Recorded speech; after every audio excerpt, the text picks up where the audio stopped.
The chart was wrong. Those old Combine star maps were merely outdated, the work of surveyors who had catalogued a galaxy and then stopped looking. This was a trail that had been swept. Pakla sat cross-legged on the deck plates of the Arvis navigation alcove, a space she had claimed 40 days ago by the simple expedient of being in it more than anyone else. The deck was cold through the thin material of her leggings. She did not mind. Cold floors kept you alert, and alert was what tracking required. Around her, spread across 2 body lengths of deck in every direction, lay the physical chart she had been building for 15 days. The modern woman Decca, who understood machines the way Pakla understood ground, had learned early that Pakla did not read well from the glowing surfaces. The information was the same, Pakla knew. The data Decca pulled from the Combine's own traffic monitors and from the intelligence the keeper contact had provided was identical whether it lived in light or on the stiff sheets the ship's fabricator could produce. But light moved. Light shifted when you tilted your head. Light did not hold the weight of a mark the way a physical surface did. Dika had not argued. She had simply started printing things. Now the sheets covered the floor in overlapping layers, each one showing a different piece of the Combine's communications architecture in this sector of frontier space. Relay stations, signal paths, timing logs. Pakla had drawn on them in the dark pigment Decca had synthesized for her, a concession that had taken the modern woman 20 minutes of fabricator time, and that Pakla had acknowledged with a nod that meant more than either of them needed to say aloud. The marks on the charts were Pakla's own notation. She had rejected both Combine symbols and the modern woman's clean geometric shorthand. Pakla's marks were the marks she had used on the high plains to record the movement of animals through territory, direction, speed, weight, mood. She had adapted them in. A relay station was a waterhole, a signal path was a game trail, a timing log was the depth of a hoof print, how long ago, how fast, how heavy. She had been reading the Combine's response to their first operation for 15 days.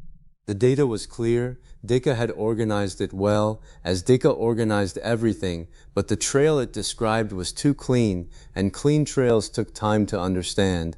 A trail tells you 3 things, she thought, tracing the path of the Combine's response signal with one finger. Where the animal went, how fast, and what it was thinking.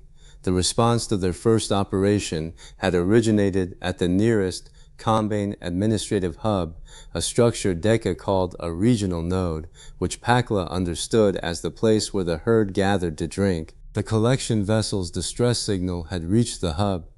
The hub had dispatched an investigation team. The team had arrived at the collection vessel, found it intact, found its 4 crew alive with accurate accounts of what had happened, and found 47 people missing from the manifest. All of this was expected. The distress signal was expected. Dika had calculated a 6-hour response window. Quintus had planned the operation around that window. Everything had gone as the trail should go. Except the timing, the response had taken 11 hours. Dika had predicted 6. If the trail is too clean, no stumble, no variation, no sign of urgency, the animal was not afraid. The Combine's response to our first operation was too clean. No urgency. The delay was planned. Pakla had first noticed the discrepancy on day 3 after the operation, when Dika's traffic monitors picked up the investigation team's arrival at the collection vessel. She had said nothing. She had marked the timing on her chart. She had waited. On day 5, she had asked Decca for the full signal chain. Every relay the distress signal had passed through between the collection vessel and the hub. Decca had provided it within the hour, printed on 3 sheets that Pakla had laid end to end on the deck.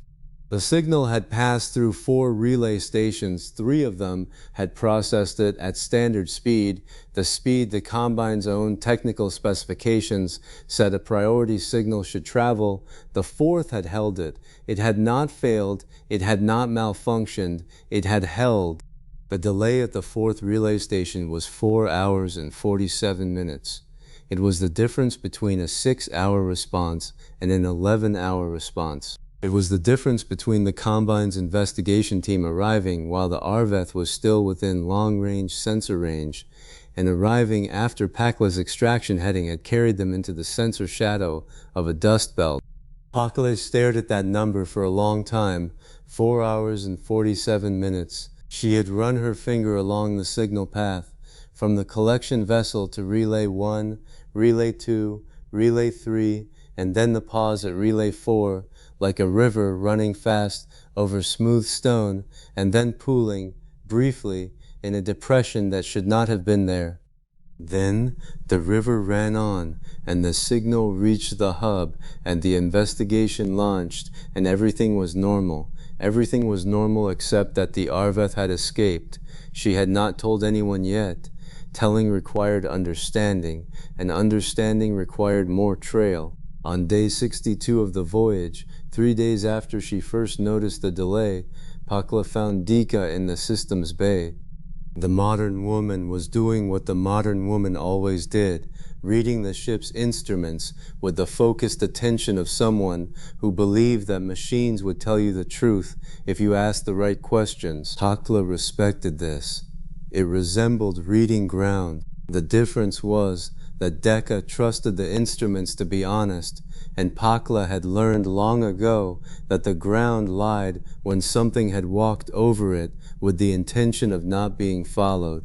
The intelligence archive, Pakla said. She used a pidgin they had all built together, the 140-word language that Eshe had woven from Combine roots and gesture and shared experience. It lacked elegance. It served. From the keeper contact, all of it. Dika looked up from her instruments. Marizbadzia thing Pakla had learned to read in the modern woman's face, the quick calculation of why, followed by the decision of whether the why mattered more than the ask. It never did. Dika trusted Pakla's reads the way Pakla trusted Dika's instruments, with the earned confidence of someone who had seen the other be right enough times. How much is all of it? Deka asked. All. Deka's mouth pulled sideways, amusement she didn't want to show. She turned to the fabricator interface and began the process of extracting and printing the full intelligence archive that the Covenant Keeper, the one who spoke the Romans' language and who had waited 6 months at the outpost for freed cargo to arrive, had provided. It took the fabricator 40 minutes. The archive was not large by the standards of Combine data. The Keeper contact had been selective, providing only what pertained to this sector of frontier space, but it was dense. Patrol schedules, relay station locations, traffic patterns, incident reports, harvest timelines, the working knowledge of someone who had been studying the Combine's frontier operations with the patience of a long-lived thing. Dika stacked the printed sheets and handed them to Pakla without comment. Then she said, "What are you tracking?" Pakla took the stack. She held it the way she held everything the modern woman gave her, carefully, because Deka's work was precise and deserved precise handling. "I'll trail," she said. "I will know what kind when I find more of it." And Deka nodded. She did not press. This was why Pakla came to Deka first, before anyone else, when she needed something from the ship's systems. The modern woman understood that some questions could not be asked until the tracker had enough ground to stand on. 48 hours? Pakla spent them on the deck of her navigation alcove, the new archive sheets layered over the old ones, her dark pigment marks accumulating in the notation system only she could read. She ate when Ayeshe brought food. The healer had a way of appearing with a bowl at intervals that suggested she was tracking Pakla's working rhythms the way Pakla tracked everything else. She slept in 2-hour intervals, waking each time with her hand already reaching for the sheet she had been studying when her eyes closed. She was not looking for the delay pattern at first. She was looking for everything. This was how tracking worked. You did not start with the animal you wanted. You started with the ground. You read what had walked there, what had grazed there, what had fought there, what had died there. You built a territory in your mind. And then when you had the territory, the anomalies announced themselves. On the first day, she built a territory. The Combine's Frontier Relay System was a network of 41 stations in this sector, spaced at intervals that corresponded to the effective range of their communication technology. Each station received signals, boosted them, and passed them along. The system was old. Decca had noted that the architecture was at least 2,000 years without significant modification, and it was simple. It was designed so that it could be maintained by workers who did not need to understand it. Like all Combine things, Pakla thought, built to be used by the captured, never built to be understood by them. On the second day, the anomalies arrived. 4 incidents, all before we existed. All in the same sector, all with the same structure. A delay in a relay station, a managed pause. I know this pattern. I have seen it in the way certain animals adjust a territory, not by fighting for it, but by making the terrain respond to what they want to happen. The first was 38 years old by the Combine's own calendar, a conversion Decca had worked out and printed on a reference sheet that Pakla kept pinned at the top of her chart. A collection vessel operating in this sector had sent a routine cargo manifest update. The update had been delayed at a relay station, not the same station that had delayed the Arveth's operation, but one in the same cluster of relays by 2 hours and 12 minutes. The manifest update had been routine. The delay had been logged as a processing variance and never investigated. The second was 29 years old. A Combine patrol had reported an anomalous sensor reading near the boundary of the avoided cluster. The report had been delayed at a relay station by 3 hours and 8 minutes. By the time the report reached the hub, the patrol had moved on, and the anomaly was no longer detectable. Logged as atmospheric interference, never investigated. The third was 14 years old. A harvest operation, the kind the Arveth had just intercepted, had sent a distress signal when its cargo became non-compliant. The signal had been delayed at a relay station by 5 hours and 19 minutes. By the time the response arrived, the cargo had been subdued by the vessel's own containment systems, and the delay was logged as relay maintenance, never investigated. The fourth was 6 years old. A Combine administrative courier had noted discrepancies in the relay system's performance logs, minor timing variations that did not correspond to any known technical cause. The courier's report had been delayed at a relay station by 1 hour and 41 minutes. The report reached the hub with a revised timestamp that made the delay invisible. The courier filed a follow-up inquiry. The follow-up was logged as received and never answered. Pakla marked each incident on her chart. The delay, the relay station where it occurred, the duration, the outcome. She stared at the marks. Then she drew lines between them. The lines formed a shape, an edge, a boundary. The relay stations where the delays had occurred were not random. They were arranged along a curve that Pakla recognized because she had drawn it herself 40 days ago on the Arveth's navigation display, the line where the Combine's charts thinned and the empty space began. The boundary of the avoided cluster. Someone had been managing the information that crossed that boundary, selecting which signals passed quickly and which signals paused, adjusting the timing so that specific responses arrived too late to catch what they were responding to, or too late to investigate what they had detected, or too late to matter. The adjustments were small. None of them had triggered a system alert. None of them had been flagged as anomalous by the Combine's own monitoring. They were invisible the way a trail swept by a careful hand was invisible. The marks that remained looked natural. Pakla sat with the pattern for a long time. The deck was cold beneath her. The Arveth hummed around her, the deep, constant vibration that she had learned to read the way she read wind for what it carried.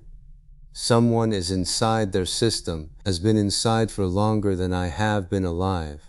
Longer than anyone on this ship has been alive. If the 6-year gap and the 38-year reach tell me what I think they tell me. She looked at the boundary on her chart. The curve of managed relay stations overlapped almost exactly with the boundary she had traced on the navigation display in the weeks after they left the outpost, the line past which the Combine's own ships did not go, the edge of the space they avoided without knowing why. Someone had been managing the terrain at the edge of Combine space for at least 40 years. From inside looking out, she found the strategist in the compartment he had claimed as his intelligence workspace, a room adjacent to the bridge that had once been the Combine captain's private communications alcove. The strategist had made it his own the way he made everything his own, by filling it with organized information until the space became an extension of his thinking. Aisha sat in the corner mending a garment. This was normal. The healer positioned herself where communication might be needed, and Pakla and the strategist communicated through her. As often as not, his language and Pakla's shared no common root, and the pidgin was sufficient for operational matters, but thin for this. Pakla carried her chart. She had reduced the full floor spread to a single sheet, the relevant relay stations, the delay incidents, the boundary line, the evidence distilled to its essential marks. She laid the sheet on the surface between them. The strategist looked at it. His eyes moved the way they always moved when he encountered new information, systematically, left to right, top to bottom, the structure before the content. Pakla waited. She had learned that the strategist did not need to be told what he was looking at. He needed time to see it, and then he would ask the question that mattered. The strategist's questions always reached beneath the surface. He did not ask what, he asked why. He looked for a long time. His finger traced the boundary line. His eyes went to the delay durations. His finger moved to the relay stations, one by one. Then he looked at Pakla. Aisha straightened, setting the garment aside. She did not need to be told when translation was about to be required. She read rooms the way Pakla read terrain, by the movement of attention within them. Pakla spoke. She spoke in the pidgin because the pidgin was what they shared, and she kept her words to the shape of the evidence because the evidence was what mattered. She did not speculate. She laid the trail. Someone is inside the Combine's relay system. They have been there for at least 40 years. They are not disrupting, they are managing. Selected delays, specific amounts, consistent pattern. Aisha translated. Her voice carried the words into the strategist's language with the careful precision she brought to all translation, the meaning and the weight, the shape of how Pakla had said it. HFY was the rhythm of the translation and knew, from long practice with Aisha, that the healer had caught the important thing, that Pakla was reporting, not guessing. The strategist absorbed the translation. His face did the thing Pakla had come to associate with him, processing a threat that reached beyond the tactical. His eyes narrowed, his jaw set, and then his entire body went still, composed. He was rearranging every assumption he held about the terrain they were operating in. He spoke. His voice was measured, as it always was. A drawn blade did not need to announce itself. Aisha translated. This is not Vitha's work. He did not know about the Operation One delay before I did. Pakla let the words settle. Then she answered, no, it is not Vaith. She watched the strategist process this.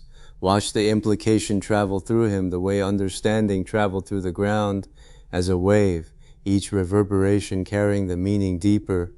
If it was not Vaith, the covenant keeper who had provided them with intelligence, who had waited 6 months at the outpost, who spoke the Romans' language with the precision of someone who had learned it from the Romans' own people in the Romans' own time, then someone else was operating inside the Combine's communications infrastructure, someone who had been there for decades, someone neither Veth nor the outpost guardian had mentioned. The strategist looked at the chart again. His finger found the boundary line, the curve that matched the edge of the avoided cluster. He said something. Aisha paused before translating, which told Pakla that the strategist had said something worth weighing. He says this is not defense. Defense would block. This is curation. Someone is choosing what the Combine knows, and when it knows it, this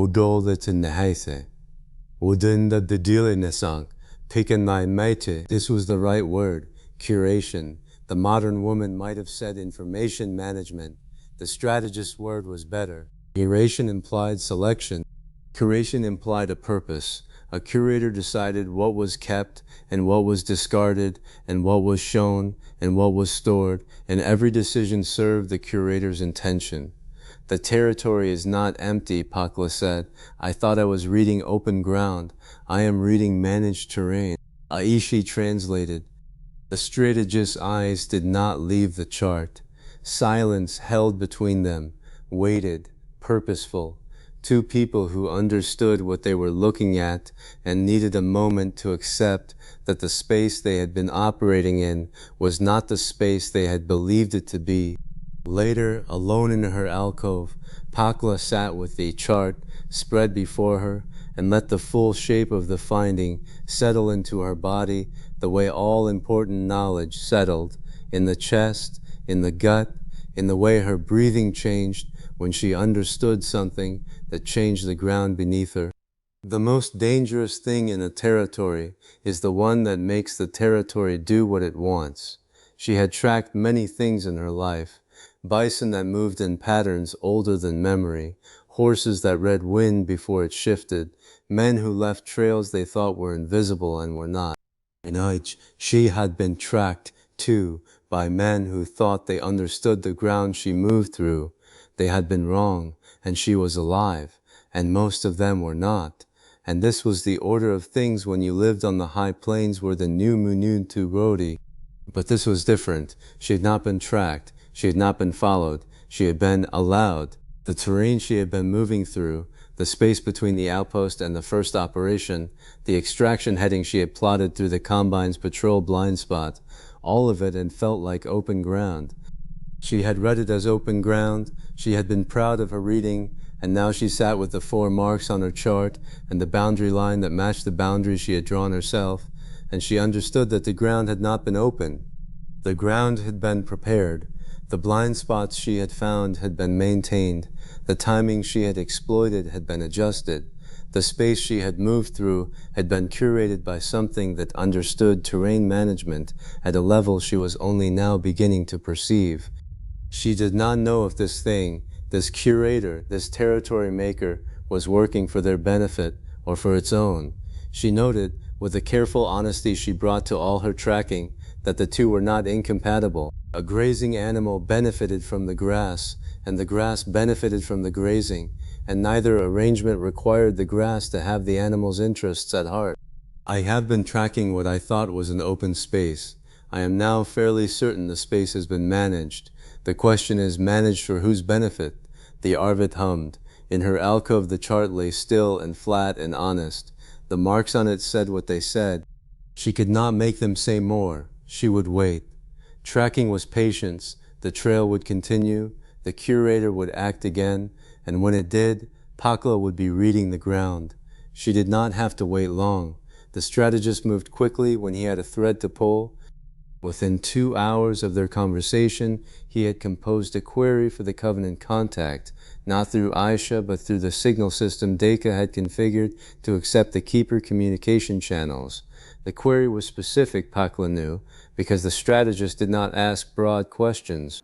He asked a question that would reveal what the answerer knew and what the answerer didn't, and the difference between those two things was where the truth lived. He asked about the relay delay pattern.